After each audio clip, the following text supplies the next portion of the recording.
Welcome everybody, Scott with Decoy Pro, and today I want to talk to you about hunting geese without decoys. So one of the questions that is common is, can you hunt geese without decoys? And so I would like to tell you that it is possible, however it's probably going to require a little bit more work than if you do have some decoys to help you out. So the biggest impact or factor in being able to hunt geese without decoys, I would definitely say, is going to be your location. So you really have to spend even more time scouting and paying attention to where geese are. So as an example, if geese are always feeding in one field and they're in, let's call it the X, which is the spot where geese go to feed.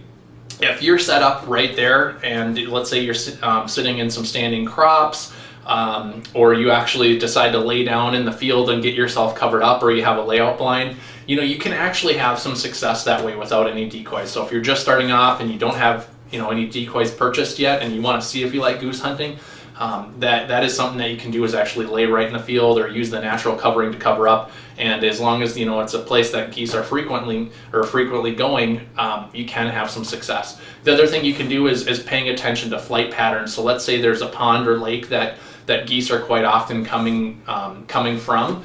If you set up along a fence line and sit next to a fence line, or you're under a tree line where geese come over the top and they can't see you underneath of it, that can be another place that you can hunt without decoys and get some good pass shooting in as geese fly over the top. So it certainly is possible to hunt geese without decoys, but you really need to pay attention to where geese are going to, their flight patterns, and locate yourself along that flight pattern and make sure that you have good concealment, because without decoys, they're definitely going to be able to pick you out easier if you don't, conceal yourself well with natural covering or sit under a tree line or something like that. So certainly it is an option to give a try when you first start goose hunting, or if you just don't have any decoys yet. But again, you're just going to have to spend a little bit more time working to find those flight patterns and the location that geese are going to be. So hopefully this was helpful as you get going with goose hunting, and I look forward to talking to you in the next video.